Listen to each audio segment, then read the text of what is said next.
હું હેતશ્રી કેવ મારી ચેનલમાં તમારા સર્વેનું સ્વાગત છે। જો તમે મારી ચેનલ સબસ્ક્રાઇબ કરેલી હોય તો મારા વિડિયો પસંદ આવતા હોય તો ચોક્કસથી લાઈક શેર કરો। જો તમે નવા હો મારી ચેનલમાં તો મારો વિડિયો શેર પણ કરો અને સાથે સાથે મારી ચેનલને સબસ્ક્રાઇબ પણ કરો। આજનો ટોપિક આપણે વાર કર્યા વગર શરૂ કરીએ છીએ। ડિપ્રેશનની લાક્ષણિકતા શું છે, શું તમને અનુભવ થાય, તમને શું એવું લાગે, લક્ષણો શું છે કે જેનાથી તમે જાણી શકો કે તમારામાં કે તમારા કોઈ પ્રિયજન, તમારા કોઈ આપ્તજનની અંદર ડિપ્રેશન છે। સૌથી મુખ્યનું લક્ષણ છે જે વ્યક્તિ ડિપ્રેશનમાં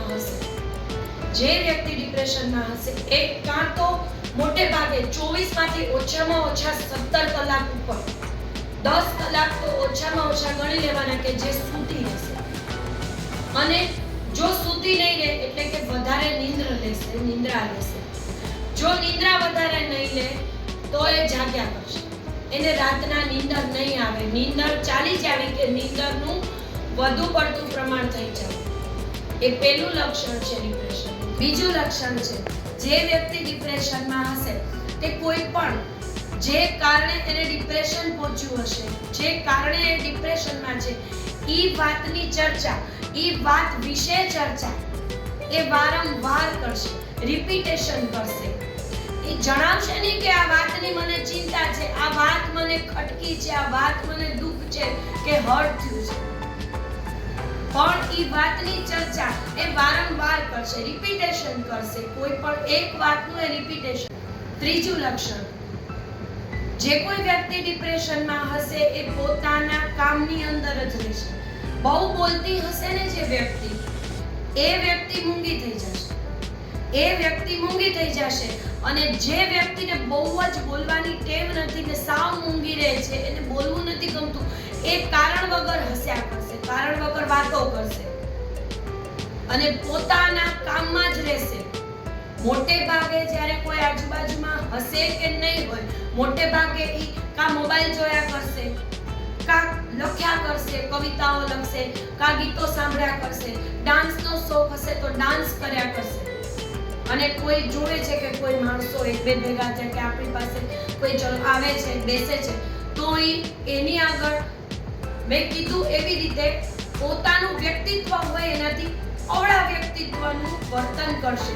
જે બહુમુખી, માની લો કે કોઈ બહુર્મુખી એટલે કે બહુ જ બોલવાની ટેવ છે, હસવા બોલવાની જેને ટેવ છે, એ વ્યક્તિમાં ચેન્જ આવશે। સૌથી પહેલો એ સાવ મૂંગી થઈ જશે વ્યક્તિ। એ મેટર નથી કરતું કે જેન્ટ્સ છે કે લેડી છે, એજ ગ્રુપ મેટર નથી કરતું, સેક્સ મેટર નથી કરતું કે મેલ છે કે ફિમેલ છે, એના વર્તનમાં, એના બિહેવિયરમાં સાવ અવળું થઈ જશે।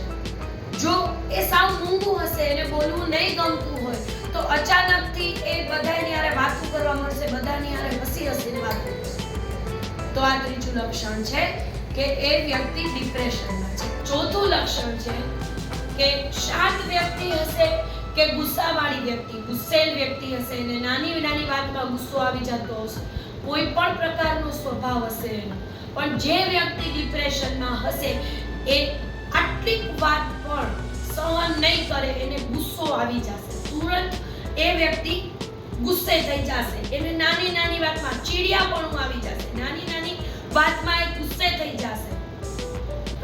પાંચમું અને છેલ્લું લક્ષણ, જે વ્યક્તિ ડિપ્રેશનમાં હશે તે અચાનક જ એમને 50 વ્યક્તિની વચ્ચે પણ બેઠી હશે ને તો એ વ્યક્તિ ઓચિંતાની એની મેળે એ વિચારમાં ચડી જશે। એને તમે બોલાવશો, તમને એમ થશે એકલી બેસીને આ વ્યક્તિ વિચારે છે, પણ જે વ્યક્તિ ડિપ્રેશનમાં હોય છે એ વિચારમાં જાતા એને જરા પણ વાર લાગતી નથી।